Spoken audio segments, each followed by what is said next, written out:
Bienvenue visiteurs de Zodiac City. Nous inaugurons aujourd'hui un nouveau type de vidéo, les tutos.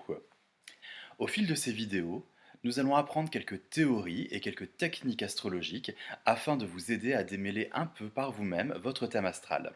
Cette vidéo est consacrée à la recherche de la dominante. Donc, qu'est-ce que la dominante dans un premier temps? Il s'agit de la planète la plus forte de votre thème. Rôle la plupart du temps tenu par plusieurs astres. C'est très très rare de trouver une personne qui n'a qu'une seule planète dominante de façon indiscutable. La plupart du temps, vous allez avoir un mixotype de une, 2, 3 planètes. Là où donc les dominantes du thème vont représenter les fonctions que vous allez utiliser préférentiellement dans votre vie. Face à une situation quelconque, votre premier réflexe va être d'utiliser les fonctions de votre dominante. Par exemple, si c'est Mars votre dominante, vous allez d'abord chercher à combattre ou au moins à agir. Tandis que si c'est Vénus, vous allez essayer de voir comment vous allez pouvoir tirer profit de la situation. La dominante vous rapproche alors de son archétype, c'est-à-dire qu'elle va vous donner le comportement, l'apparence du signe qu'elle gouverne, même si celui-ci est vide. Ainsi, un martien, c'est-à-dire quelqu'un qui a Mars en dominante, va ressembler à un natif du Bélier, tandis qu'un Vénusien va ressembler à un natif du Taureau. Parce que Mars gouverne le Bélier, tandis que Vénus gouverne le Taureau. Donc la grande question, comment est-ce qu'un astre devient dominant? Eh bien, il y a plusieurs critères. Critère numéro 1, l'angularité. L'angularité, c'est sans conteste le plus puissant de tous les critères. On peut même dire qu'une planète angulaire est forcément dominante, ou en tout cas va faire partie du peloton de tête des dominantes. Qu'est-ce que c'est un angle en astrologie? Les angles du thème, ce sont les deux grands axes du mouvement diurne. Mais qu'est-ce qu'il nous raconte là? Le mouvement diurne, c'est en fait le mouvement du ciel lors de la rotation de la Terre, c'est-à-dire quand elle tourne sur elle-même. C'est ni plus ni moins que la succession des heures du jour et de la nuit. Donc vous avez deux grands axes. Le premier axe, c'est la ligne d'horizon, qui est composée de l'ascendant à l'est, la partie qui se lève, et le descendant à l'ouest, celle qui se couche. Deuxième axe, c'est l'axe milieu du ciel, fond du ciel. Le milieu du ciel, c'est un petit peu compliqué, c'est le croisement entre le zodiaque et le méridien de naissance. Le fond du ciel, c'est son point opposé. C'est l'élément le plus rapide du thème, le mouvement diurne. Il faut savoir qu'il fait le tour du zodiaque en 24 heures, c'est normal, c'est la rotation de la Terre. Ça implique qu'il fait 1 degré zodiacal en environ 3 minutes. En astrologie, plus c'est rapide, plus ça marque la personnalité. Ainsi, une planète angulaire est conjointe à l'un de ces quatre angles, tout simplement. Ces quatre angles représentent, et on le verra sans doute dans un autre tuto, nos grands axes de vie. Qui suis-je?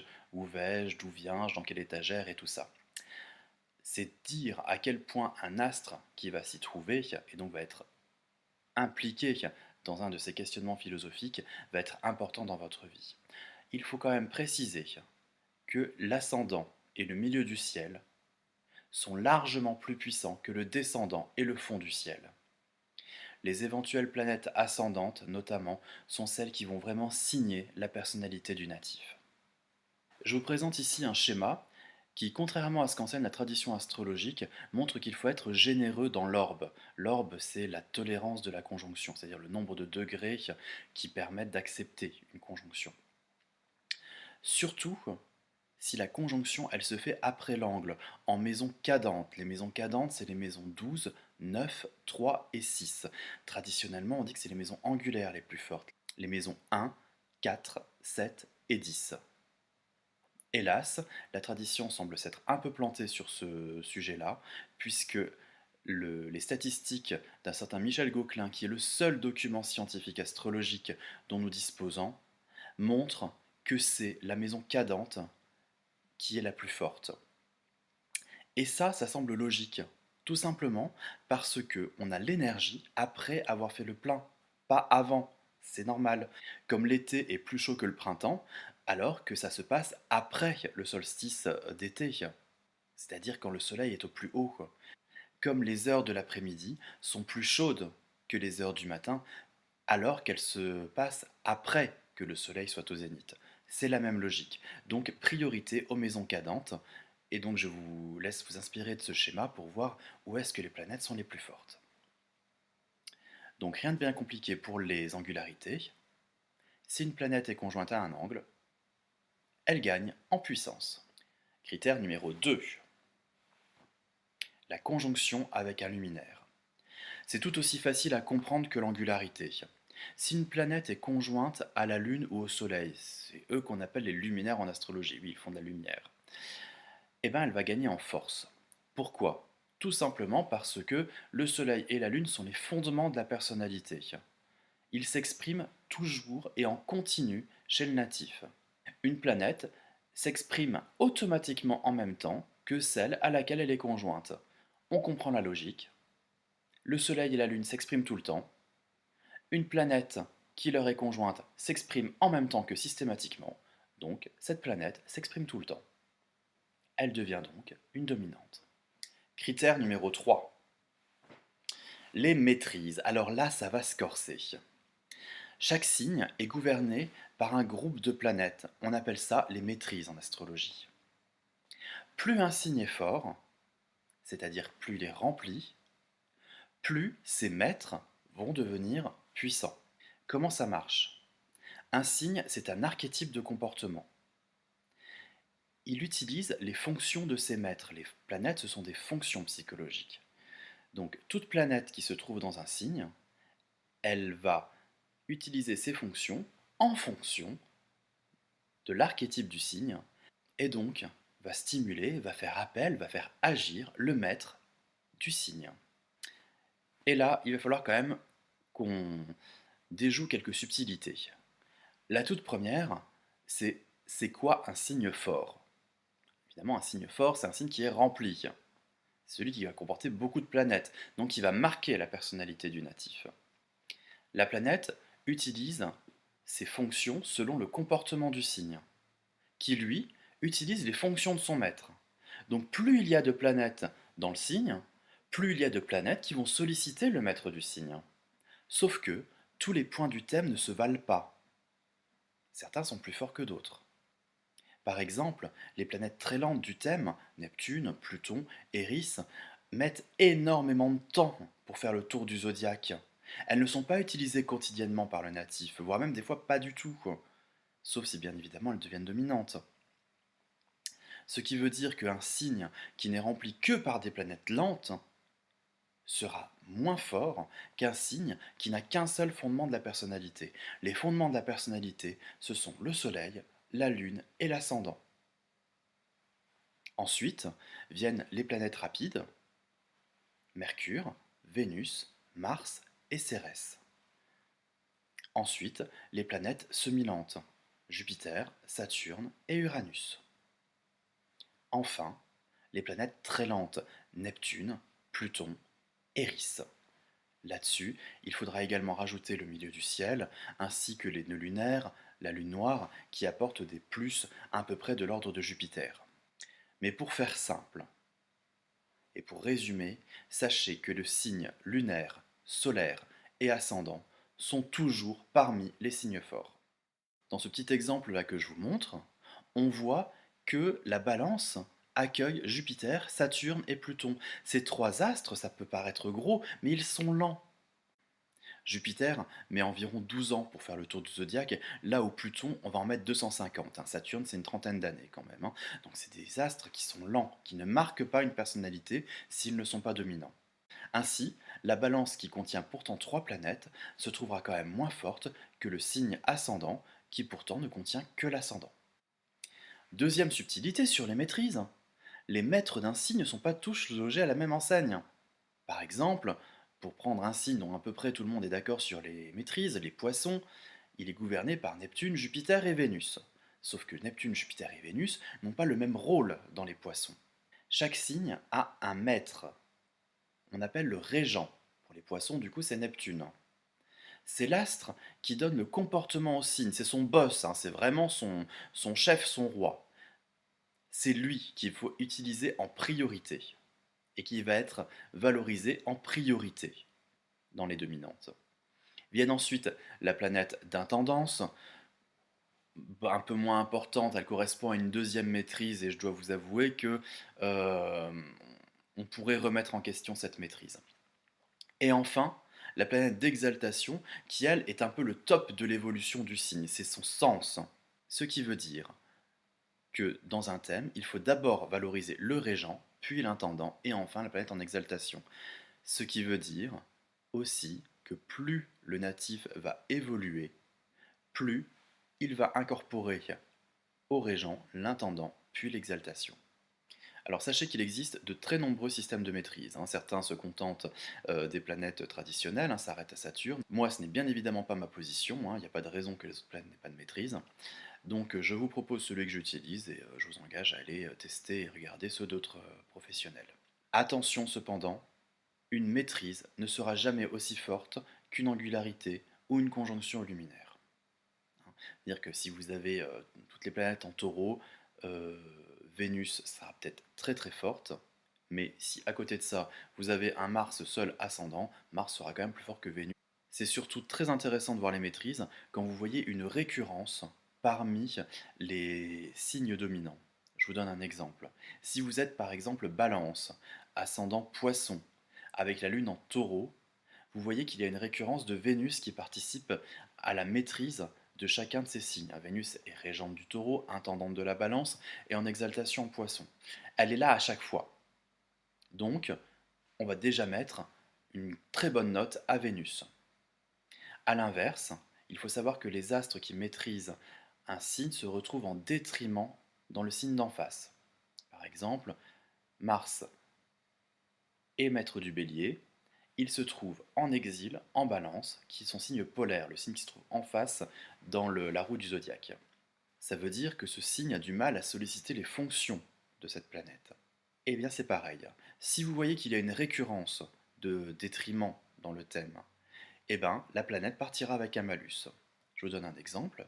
Si vous voyez que votre consultant ou votre thème est natif du taureau, avec un ascendant cancer et une lune en balance, comme votre serviteur, eh bien Mars qui est en détriment dans chacun de ces signes, il est en exil en balance et en taureau et il est en chute en cancer, est mal parti pour être la dominante.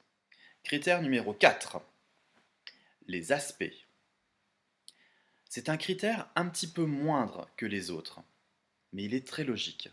Plus un astre reçoit d'aspects, plus il peut devenir dominant. Encore une fois, l'explication est très simple. Un aspect, c'est un lien entre deux astres. Les astres discutent, tout simplement. Quand un est sollicité par le natif, l'autre va agir par la nature de l'aspect. C'est du réseautage, tout simplement. Plus on est en contact avec du monde, plus on a de chances de se faire entendre. Et bien évidemment, il vaut mieux être en contact avec les puissants qu'avec les faibles. C'est-à-dire qu'un astre qui a des beaux aspects à la Lune, au Soleil ou à par exemple une autre planète dominante a forcément plus de chances de se faire entendre que celui qui se retrouve juste avec un petit sextile à Eris, la planète la plus lente du thème. Ça va surtout être très intéressant quand une planète se retrouve en apex, comme dans l'exemple que je vous montre là. C'est-à-dire qu'elle se retrouve au sommet d'une configuration atypique et remarquable. Dans ce cas-là, on appelle cette configuration un iode. L'astre en apex reçoit deux quinconces de part et d'autre, et ces planètes-là sont elles-mêmes reliées par un sextile. Critère numéro 5. Les points d'évolution. Il y a deux grands axes d'évolution dans le thème. Le premier, c'est l'axe des nœuds lunaires, ou l'axe du dragon. Vous avez deux nœuds, forcément, puisque c'est un axe. Vous avez le nœud sud, qui est notre point de confort, et le nœud nord, qui est notre point de défi. Vous avez compris? On part du nœud sud, c'est-à-dire qu'une planète qui est conjointe au nœud sud est très forte en début de vie, mais plus le natif va évoluer, plus il va s'en éloigner. Et la planète qui est au nœud nord, elle n'est pas très forte en début de vie, mais plus le natif va continuer son chemin, plus elle va devenir dominante.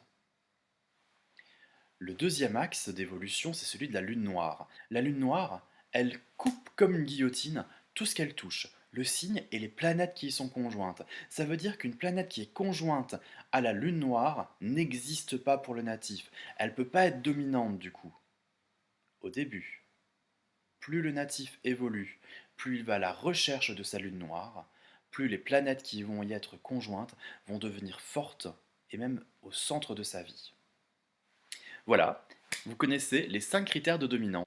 J'ai envie de dire, à vous de jouer pour savoir quelles sont vos dominantes, hein, les planètes qui sont les plus fortes dans votre thème ou ceux de votre entourage. Comment ça, c'est compliqué? Ah, vous voulez des exemples? Bon, on va vous donner des exemples alors. Le premier thème que je vous propose est celui d'une artiste que j'adore, qui a en plus le très très bon goût d'être née le plus beau jour de l'année, c'est-à-dire un 20 mai. Hein, ceux qui me connaissent comprendront pourquoi. Oui, c'est mon anniversaire, oui. C'est Cher.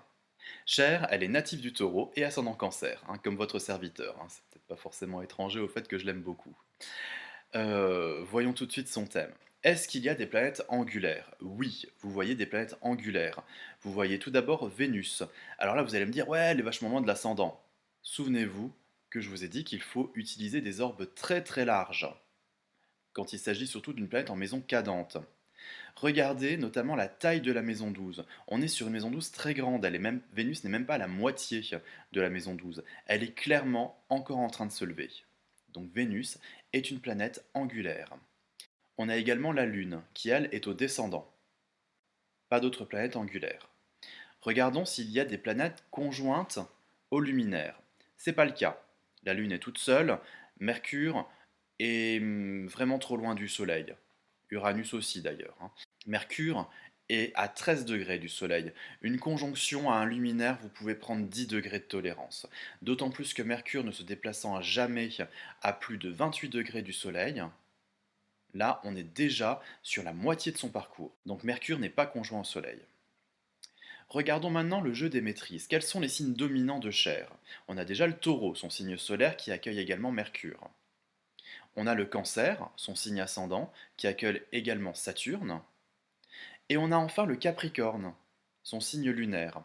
Remarquez que le Capricorne est gouverné par Saturne, qui se trouve en Cancer, qui lui est gouverné par la Lune, qui se trouve en Capricorne. En astrologie, c'est un échange de domicile, on appelle ça une réception mutuelle. Ça rend les astres un petit peu plus costauds quand même. En tout cas, très liés. Quels sont les maîtres du Taureau, du Cancer et du Capricorne? Les maîtres du Taureau, c'est d'abord Vénus, ensuite Eris et la Lune. Le maître du Cancer, c'est la Lune, ensuite viendra Jupiter. Et enfin, les maîtres du Capricorne, c'est Saturne et Mars. Or, regardez déjà, il y a la Lune qui est commune au Cancer et au Taureau. Et la Lune se trouve en plus angulaire. Donc la Lune est indéniablement une des dominantes de Cher. La deuxième, c'est pareil. Vénus, qui se trouve être la maîtresse du Taureau, son signe solaire, même son signe dominant, on peut dire, se trouve également angulaire. Donc Vénus et la Lune commencent vraiment avec des critères de dominante très très forts. Est-ce qu'il y a des aspects particuliers? Le thème de Cher est très très riche en aspects, donc c'est très difficile. Vous ne pouvez pas dire par exemple que Jupiter a beaucoup d'aspects, parce qu'en fait il en a juste dans la moyenne. Par contre, il se trouve relativement bien placé puisqu'il est en apex d'un carré en T. Dans cet écheveau d'aspects, il n'y a pas vraiment de planète qui va se trouver forte, sauf la Lune, qui elle se trouve un petit peu à part du thème et reçoit encore beaucoup d'aspects. Encore un bon point pour la Lune. Regardons enfin s'il y a des planètes qui sont conjointes au point d'évolution. On n'a rien la Lune noire, par contre, on a deux planètes qui se trouvent au niveau du nœud nord, la tête du dragon. C'est Uranus et encore Vénus. Indéniablement, Cher est une vénusienne. J'ai envie de dire, quiconque la connaît un peu ou ne serait-ce que la voit en photo aura compris qu'elle est une vénusienne. C'est une vénusienne lunaire. Là, nous avons du mal à déterminer quelle planète va prendre le dessus. J'aurais tendance à dire que Vénus est peut-être un petit peu plus favorisée que la Lune par sa conjonction à l'ascendant. Mais c'est vraiment très fin comme différence. Quitte à faire dans la diva, je vais vous proposer une autre icône qui est Mylène Farmer. Mylène Farmer, c'est une native de la Vierge et pas qu'un peu, puisqu'elle est Vierge, ascendant Vierge, avec Pluton et la Lune noire en Vierge. Elle est quand même bien marquée par le signe de la Balance, puisque nous y retrouvons la Lune, Mercure et Mars. Y a-t-il des planètes angulaires chez Mylène Farmer? Eh bien oui, regardez à l'ascendant, ça se bouscule, hein. On a Pluton, on a Uranus, on a également la Lune noire. Et au milieu du ciel, on a Cérès. On a déjà plusieurs planètes là qui commencent à se tirer la couverture. Y a-t-il des conjonctions au Soleil ou à la Lune? Alors, si on est très généreux en aspect, on pourrait dire que Pluton se trouve conjoint au Soleil. Là, on est à 11 degrés, c'est limite. Certains diront oui, d'autres diront que non. À la Lune, on a une conjonction entre Mars et Mercure. Donc, on va regarder les maîtrises. On regarde directement les maîtres de la Vierge, puisque la Vierge est le signe incontestablement dominant de Mylène Farmer. Vierge, ascendant Vierge. C'est très très fort. Quel est le maître de la Vierge? Le maître de la Vierge, le premier maître de la Vierge, c'est Cérès. Cérès, elle se trouve conjointe de façon très étroite au milieu du ciel. Mercure est considéré comme le second maître de la Vierge. Il est conjoint à la Lune ici. Quand même une petite force. Enfin, la planète d'exaltation de la Vierge est Pluton. Ça tombe bien, il est conjoint à l'ascendant. Encore une fois, des dominantes très très fortes vont se dessiner ici. Est-ce qu'il y a des aspects intéressants? Vous remarquerez que Jupiter et Saturne sont un petit peu à l'écart du thème et reçoivent des aspects assez intéressants. Cérès n'est pas en reste. Après, nous n'avons pas de configuration remarquable dans le thème de Mylène, et donc du coup, pas de planète en apex. Est-ce qu'il y a des planètes conjointes aux axes d'évolution? Ah oui, regardez Uranus qui se trouve entre le nœud nord et la Lune noire. Uranus. Uranus est du coup très très fort, puisqu'il est conjoint aux deux axes d'évolution, mais également à l'ascendant. Pluton est également très proche de la Lune noire, il lui est quasiment conjoint de façon pile, 4 degrés. Incontestablement, Cérès est la dominante de Mylène Farmer. Elle se trouve au milieu du ciel, un peu isolée du thème, riche en aspects, et elle gouverne le signe dominant.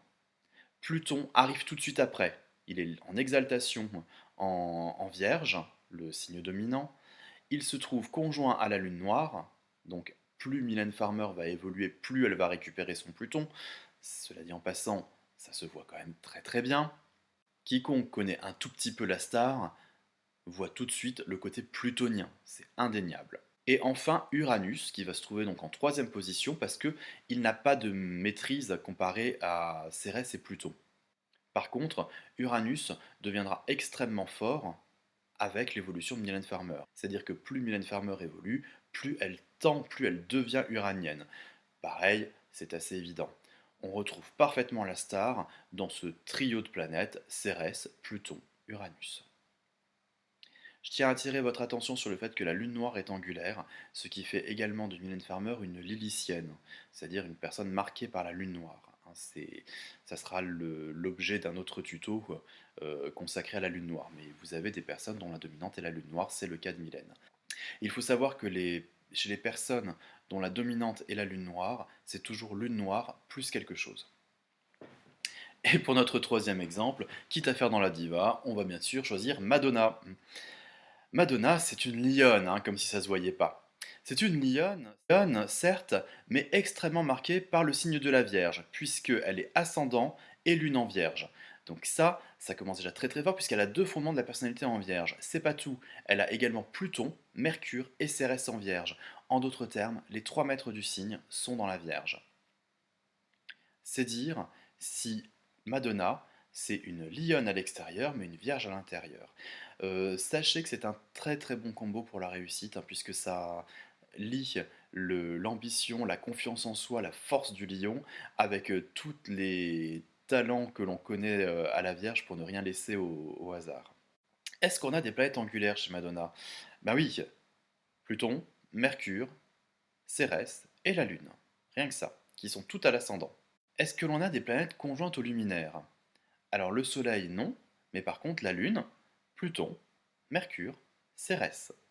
C'est pas vraiment la peine d'aller encore plus loin. Vous voyez bien que Cérès, Mercure et Pluton, maîtres de la Vierge, dans le signe dominant de la Vierge vont forcément être les dominantes. Ça va être très très difficile par contre de les départager. Il faut savoir que quand des planètes sont en conjonction comme ça, elles forment une espèce de super planète qui fusionne. Et donc ça n'a pas vraiment de sens d'essayer de les départager. Par contre, remarquez comme Mars d'un côté et Saturne de l'autre récupèrent par les aspects les planètes dominantes. Donc même si Mars et Saturne ne sont pas forcément les dominantes du thème, ils vont avoir une puissance, ce sont des dominantes secondaires. Enfin, remarquez aussi que Jupiter se trouve conjoint au nœud nord, même si il n'est pas soutenu par d'autres critères de dominante plus importantes, il faut savoir que plus Madonna évolue, plus elle tend vers son Jupiter. Voilà, j'espère que ces petits exemples vous auront permis de visualiser, de comprendre comment on trouve les dominantes d'un thème. Moi, je vous attends bien évidemment sur Zodiac City, qu'il s'agisse du site, de la page Facebook, de la chaîne YouTube, du compte Instagram. Et je vous invite à visiter Zodiac City aussi par la lecture, puisque le premier roman est sorti, c'est les Chroniques de Zodiac City, le taureau sacrifié, première partie, il y aura une deuxième partie en attendant le reste. J'espère qu'il va vous plaire et j'attends avec impatience vos commentaires. Bien sûr, je vous attends également en consultation et en cours si vous voulez en savoir plus sur l'astrologie. Je vous dis à bientôt pour des prochains tutos et n'oubliez pas, c'est vous votre bonne étoile.